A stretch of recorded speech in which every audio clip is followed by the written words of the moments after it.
Okay. We're going. Everyone back? All right, welcome back, welcome back. Sorry about that little hiccup with my computer. I'm on my laptop now.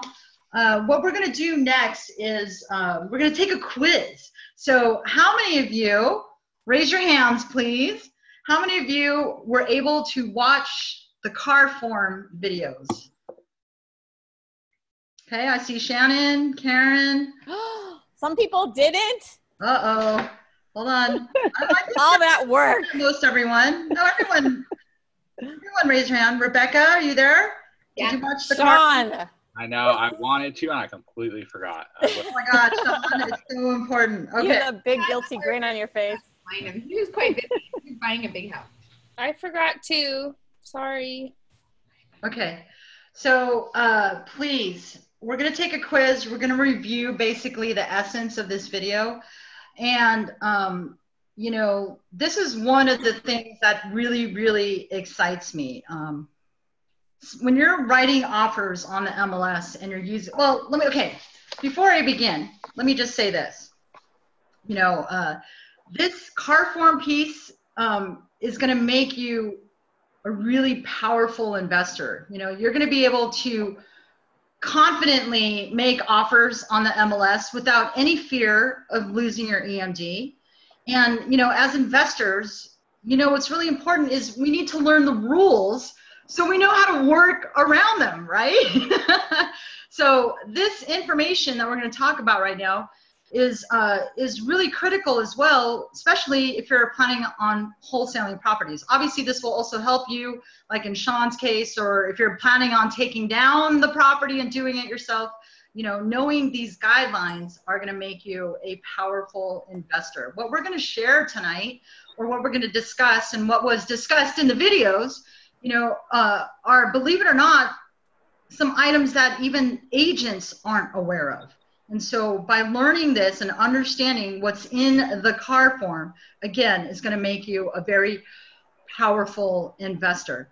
So what we're going to talk about, I just have a caveat, okay? And I know Karen mentions this in the video as well, is, you know, we use these strategies when you need them. Sometimes we need a little bit of extra time, or maybe, you know, we do have a buyer, but they don't have all their shit together yet, right? So we just need to buy some time. So the things we talk about, I don't want you to use this to bully your agents, you know, because really we're all about creating, you know, better relationships and creating smooth transactions. So before we begin, I just want to make sure that everyone has a clear understanding of, well, let's say just the terms, okay? So for example, can anyone tell me what CAR stands for? Just yell it out. California Association of Realtors. Thank you, thank you. You know, I can't assume, right? We just, I just want you to understand, because we always say RPA or CAR form. I just want, CAR stands for California Association of Realtors. And so what we are discussing is pertinent to the form that you get, that you have to sign when you write an offer on a property that is represented by an agent, right? This is, when we do our one-page offers, that is not a CAR form, okay? That is just a standard one-page contract that we created. Okay, so CAR stands for California Association of Realtors. Now, when I say RPA, what does that mean? Residential Purchase Agreement. Residential Purchase Agreement. So the RPA is a CAR form, okay? This is put out by the Association of Realtors. And just as a caveat, I mean, not a caveat, just as a side note, you know, you're not real, as an investor, unless you are an agent or licensed in some form, we're not supposed to use these things, right? And that's why when the agents are involved, this is what they know, this is what they understand, and that's why it goes on an RPA, Residential Purchase Agreement. And the RPA is a CAR form, okay? Are we clear on that? Okay, what does EMD stand for? Earnest money deposit. Okay, who said that? Who said that? Okay, thank you, Brenda. Good job. Everyone got that, right? Okay, here's a trick question. What does RCSD stand for? The addendum. stands for addendum. Representative. Something about a signatory. Signatory. Yep. Okay, you guys are there. Sherry almost has it. It means representative capacity. Signature disclosure. It is a disclosure. Representative capacity signature disclosure. Has everyone dealt with this in writing your offers? Okay. Yes. Who can tell me what the purpose of this form is? Letting them know that we have authority, or not authority, I guess authority to write in your behalf or sign in your behalf. Sure.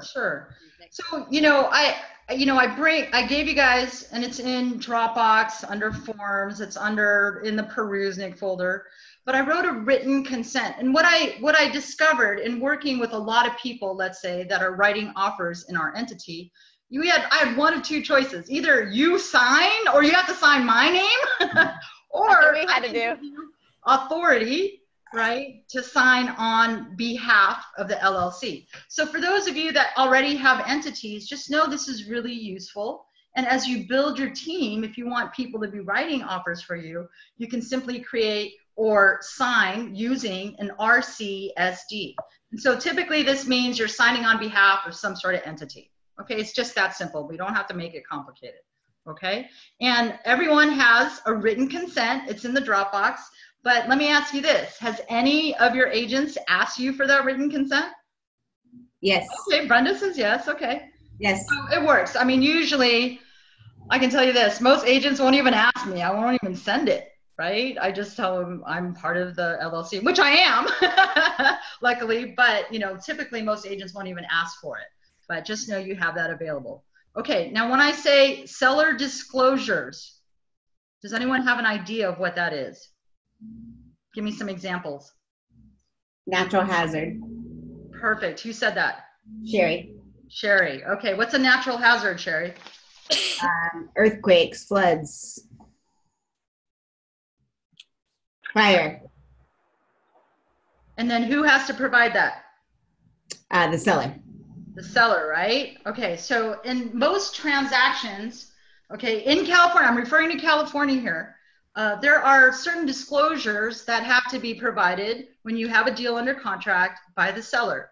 One of them, what's really standard, is an NHD, a natural hazard disclosure. Has anyone ever seen this or read this before? Yes. So, yes, a few of you are shaking your head. So things that are typical in the natural hazard disclosure is, are you on an earthquake fault line? Are you in a flight path of an airport? Is there a landfill close by? Okay, so things that may materially affect your property. So in California, typically this disclosure is paid for by the seller. Now, does anyone know who orders this? Escrow? Yes, okay, escrow will order this on behalf of the seller, and they're usually about $70, $80, okay, for a natural hazard disclosure. Anyone else can tell me a different disclosure? Death. Termite report? Okay, I missed it, say it again. A termite report? Okay, well, a termite could be a condition of your yeah, okay, that could be one of the reports that you can request, absolutely. Lead, did someone say lead? A lead disclosure? Okay, so in California, a very typical disclosure is a lead disclosure. So houses that were built before 1970 or whatever the date is, you have to disclose there may be lead in the paint. It's just, if you both sign it, the seller and the buyer and the agent provides it, then everyone's ass is covered. Okay, so these are just examples of some disclosures that the seller has to do. Another example, if you're getting a property under contract that's in an HOA, what's HOA?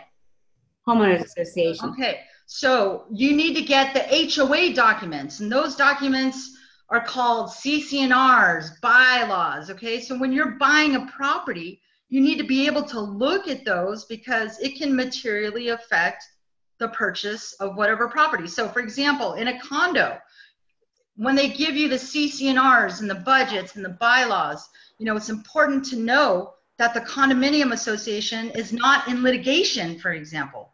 Okay, so these are just examples of some disclosures that the seller must provide as part of closing.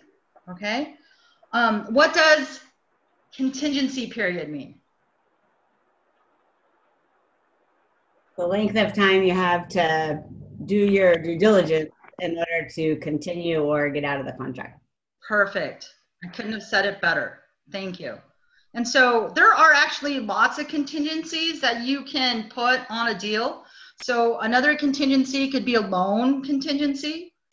A contingency could be an appraisal contingency, or sometimes they call it a financing contingency. But you only need one contingency, and that's your inspection, right? So it's the time we're going to use during that inspection period to decide if we're going to move on, or get a price reduction, or cancel the deal if we've determined that it's not that good of a deal. Okay, so contingency periods are very, very important. And all you need is one, all right? Okay. And then last question before we go on a quiz. This should have been on the quiz, but it's not. I'm going to add it for next time. What do we put on section number 6 on the car form, otherwise known as other terms? Can anyone tell me? Vesting and assigning deeds, something about that. Final vesting to be determined in escrow, and deeds will be recorded at closing. Okay, why do we do that? Okay. Okay. Sign the contract to someone else. Okay, perfect. Yes, so final vesting to be determined in escrow. By putting those terms in there, basically it's allowing you to wholesale the contract, right? Assign it to another entity. Okay, so I love this because, for example, from a logical standpoint, and Karen goes over this in the video as well, but you know, could I tell the seller or the agent or even the escrow officer that, you know what, I got it, we put this under contract under perusing, okay? And I think, or, you know, we're probably gonna end up keeping it, right? And according to my CPA, I need to put it in a different entity, an entity that holds properties, not flips, okay? So I need to change the vesting to investor.net, for example, another entity I have. Is that logical and reasonable? So this is a great way on how to wholesale your contract or assign it to somebody else. Now, could I say I got to put it in this entity, and actually that entity is the person I'm wholesaling it to, or their entity? You guys get that? This is so powerful. This is really important. So you are able to assign your contract. Okay? All right. And then what does deeds may be recorded in escrow mean? Does anyone understand that? Or did I ever mention that in the past, why we write that?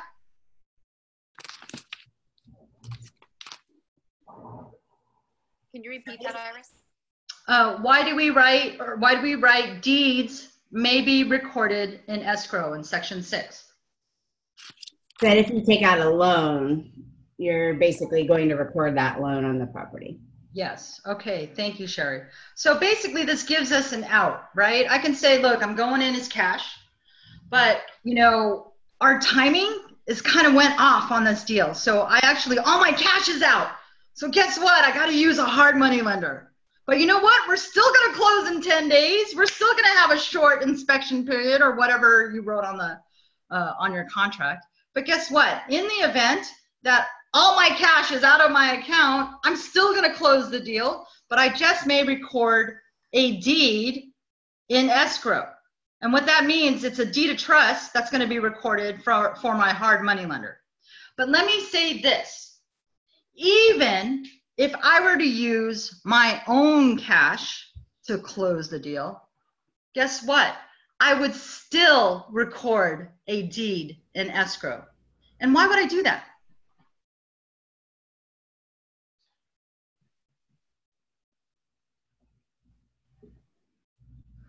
Because this Because the reason why I would do that is because, look, I still want that property to be encumbered, right? So imagine this. I'm rehabbing the property. It's totally free and clear. I just bought a $650,000 house and I'm putting another $150,000 in there. Guess what? I still want that deed recorded in escrow so that property is encumbered. Otherwise, my property is a sitting duck. Does that make sense? People may come around and, you know, may have bad intentions. And if they see that the property has all these liens against it, they won't at least try to take the property, right? Or at least sue me for the property. Does that make sense? So I'm not saying, I mean, I would still record a deed in escrow even if I used my own money. And the reason why is I would want to encumber that property and make sure that nothing else goes on there before my own money gets paid. Okay, did I confuse everybody? Karen has a question. Okay. So what is that deed that you're recording? If there is no note, if it's all cash, what are you recording? I will create a note and a deed of trust. I will have my escrow officer create a note and a deed of trust of my own cash and record it against the property. Okay, that makes sense. Okay, so I'm giving you this logic so that if you get any pushback from any agents, you can explain it out. Does that make sense? Some agents won't even ask, right? But I'm giving you this logic so you can talk it through. Why we do that. Good? Does that help? Okay. So let's go on to the quiz.